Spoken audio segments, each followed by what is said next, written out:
primeiro versículo diz: e novamente ele entrou em Cafarnaum. Jesus estava retornando em Cafarnaum.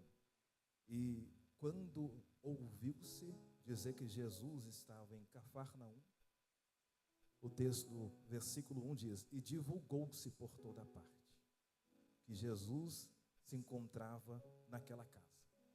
E começou a vir pessoas de localidades diferentes, e vieram para esta casa, e o motivo era: Jesus estava dentro da casa. A presença de Jesus estava na casa.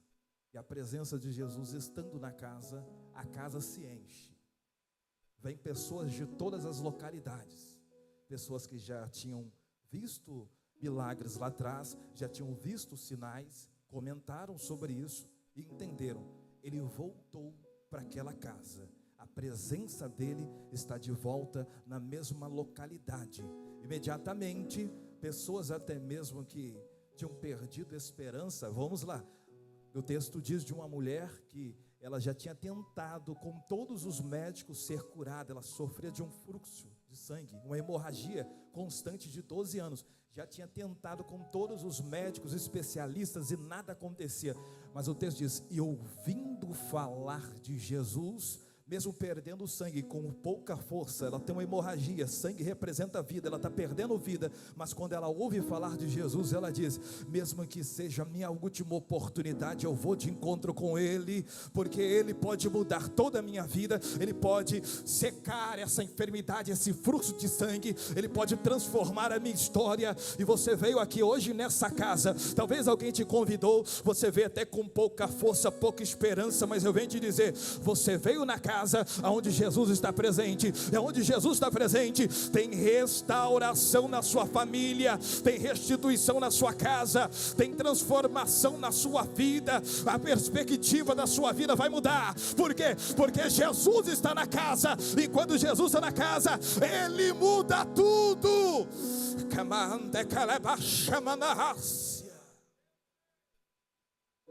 A casa está lotada, é por causa da presença dele.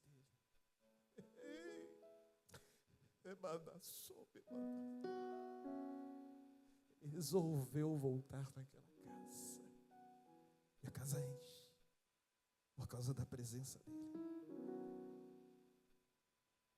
O texto diz: se reuniram tantos que não tinha espaço nem na porta mais para passar, porque ele está na casa, a presença dele. E o versículo 13 diz: e vieram até ele, trazendo um paralítico carregado por quatro homens.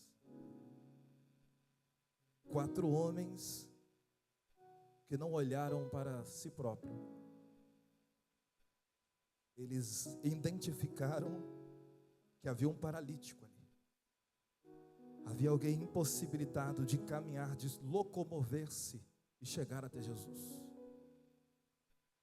E aqueles 4 homens estão determinados: nós vamos carregar ele, independente da distância, independente do cansaço, e nós vamos apresentar ele diante de Jesus.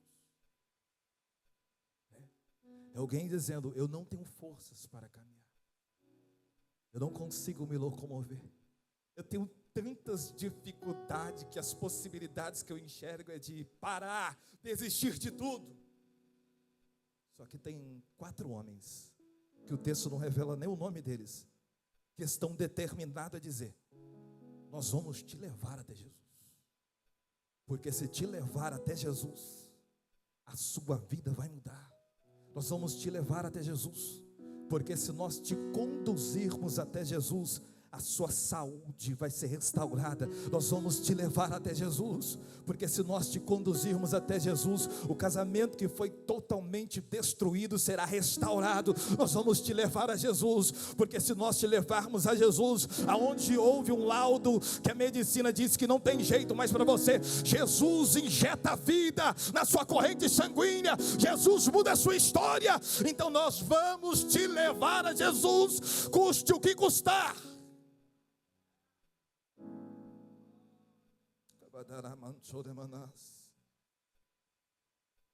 Jesus está colocando essa mensagem no seu coração. Tem alguém aí com dificuldades para caminhar? Você pode ajudar ele a se locomover? Você pode ajudar ele a chegar até a casa que Jesus está presente? Para Jesus mudar a vida dele, a história dele. E é você. Somos nós. Jesus diz que eles chegam, eles vão enxergar que não tem como entrar pelas portas. Está lotado de pessoas. Talvez, se fosse algum de nós, teria desistido ali. Mas eles não desistem. Eles sabem que se aquela pessoa tiver um encontro com Jesus, a vida dele muda.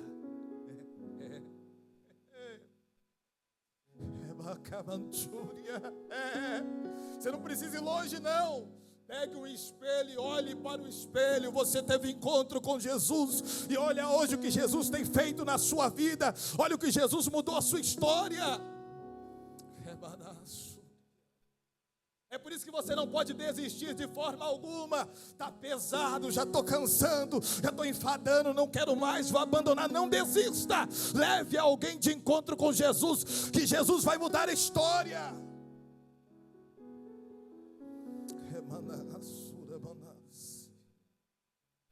Eles vão olhar. E o texto diz, no versículo de número 4, eles não podendo se aproximar dele, não podendo ter contato com ele, por causa daquela multidão, eles vão então destampar o telhado onde ele estava. Vão descer, acredito eu, como se fosse um lençol, cada um segurando uma ponta, com muito cuidado. Ninguém querendo andar mais rápido com o outro, mas descendo juntos, com muito cuidado, para não machucar aquele que já está debilitado, aquele que já está sentindo dores profundas. E vão descendo algo organizado, coordenado. E o texto diz que Jesus está olhando para eles. Jesus está olhando o esforço de cada um deles. Primeira carta aos Coríntios, capítulo 15, versículo 58 diz: portanto, meus amados irmãos, sede sempre muito firmes, constantes e abundantes na obra do Senhor, porque não é vão o vosso trabalho, não é desperdício aquilo que você faz para o reino de Deus. Você vai receber, Deus ele vai te recompensar. Você não está nem pensando nisso, mas da mesma forma ele vai te recompensar, porque ele é justo.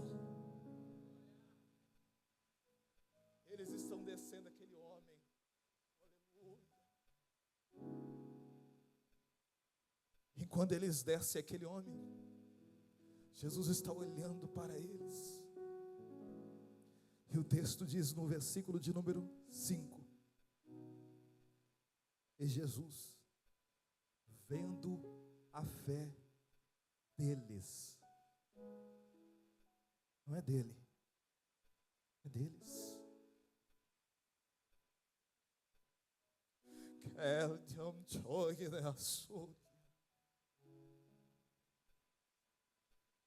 Eu gosto muito de um texto, pastor, daí que diz assim: eu sinto as dores de parto até que Cristo seja gerado em vós.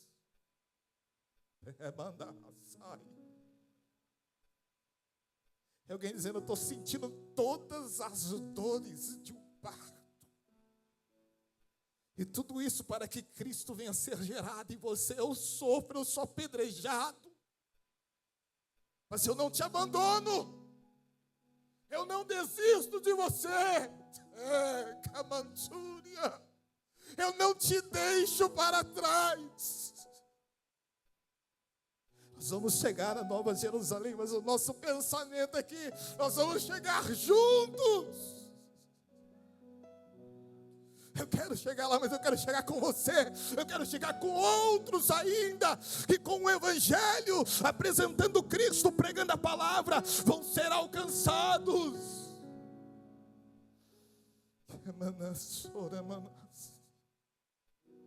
E Jesus vai olhar a fé deles, estão passando por todas as dificuldades. Estão se esquecendo até de dores físicas no seu próprio corpo, para falar assim: nós não podemos abandonar Ele de forma alguma. Ele não fica para trás. Ele não fica, não. Ele vai conosco. Porque o que ele tem vivenciado vai mudar quando ele tiver o encontro real com Cristo. Então nós vamos levar ele a Cristo, custe todos os sofrimentos necessários.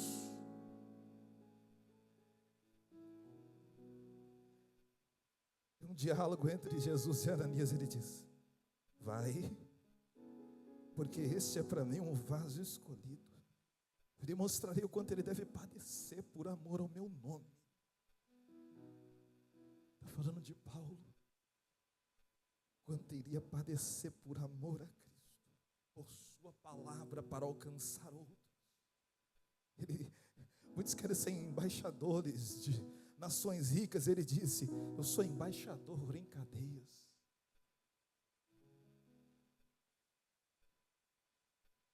Em um certo momento, numa das cartas, ele diz assim: alguns tentam gerar sofrimento às minhas prisões.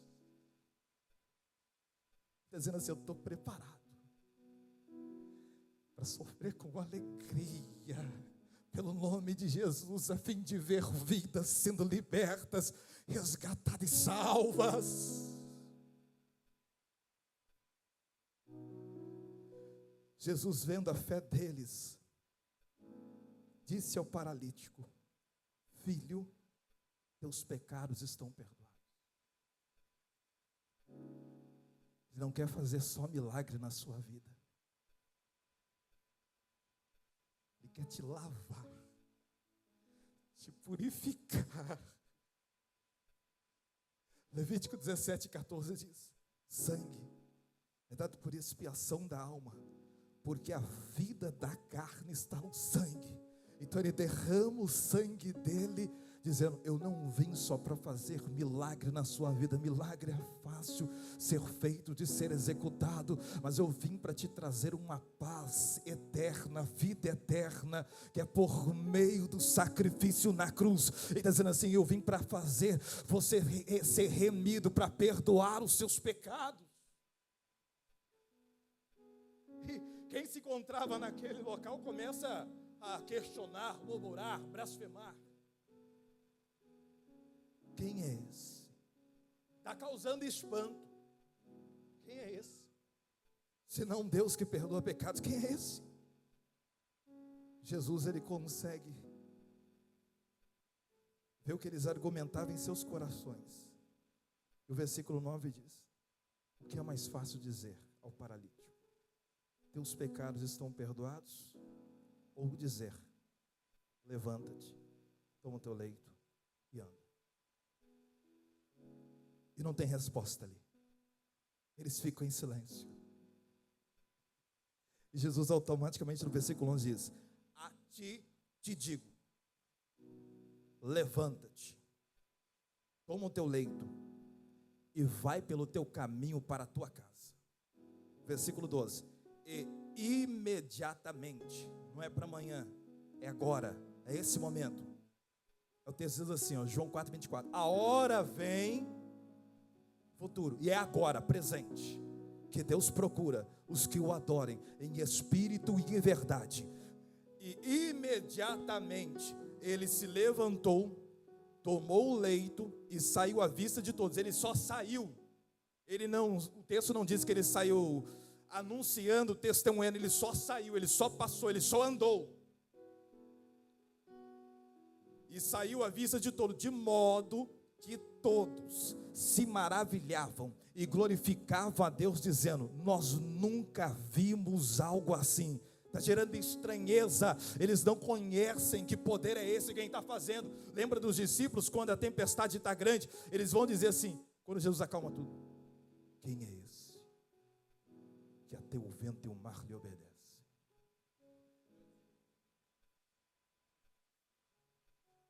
Jesus tem se revelado a nós em meio à tempestade, em meio às dificuldades que acreditamos que é impossível ser resolvido. E Jesus, ele tem se revelado trazendo clareza, trazendo solução. E por vezes nós mesmos olhamos e falamos assim: meu Deus, o que foi isso? Como que o Senhor resolveu de forma tão clara, fácil, objetiva, algo que para mim era impossível? Eles estão aqui olhando para si e falando assim: quem é esse? Que poder é esse? Porque eles conseguem entender que o homem, ele adentra pelo telhado e uma maca entra como um paralítico. Mas quando ele se encontra com Cristo, ele não fica mais como um paralítico, ele sai andando pela porta, glorificando o nome de Deus com a sua vida. Você precisa se apresentar, ter um encontro com Jesus. Não importa a forma que você vem, irmão, estou tão cansado, estou cheio disso, daquilo. O texto assim, Mateus 11, 28. Vinde a mim, todos que estáis cansados e sobrecarregados. Jesus diz: e eu vos aliviarei. E precisa se apresentar diante dele, tendo esse encontro verdadeiro, as coisas mudam. Eu sei que tem pessoas que estão aqui nessa noite, estão vindo pela sua primeira vez, outros vieram por um convite. Em meio a todas as suas dificuldades, você ouviu alguém te convidando, esse convite queimou no seu coração. Eu vim te dizer com toda clareza, ainda que você entrou como aquele homem paralítico, não fisicamente, mas espiritualmente, mesmo que você esteja paralisado em algumas áreas na sua vida, quando você vem para a casa de adoração e Jesus está presente, você não sai daqui paralítico mais, você sai andando, sai produzindo.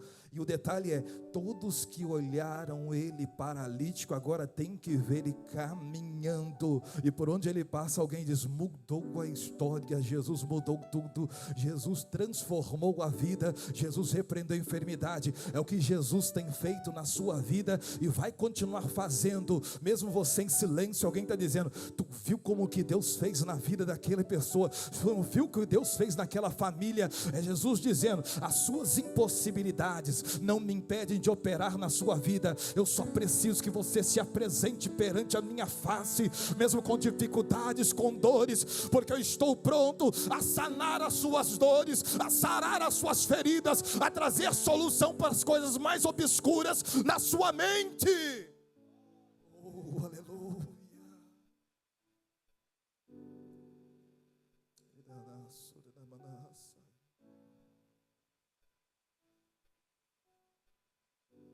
E o que é lindo é que ele nem precisa dizer o que ele quer, o que ele deseja, o que ele precisa. É só se apresentar perante Jesus nesse dia.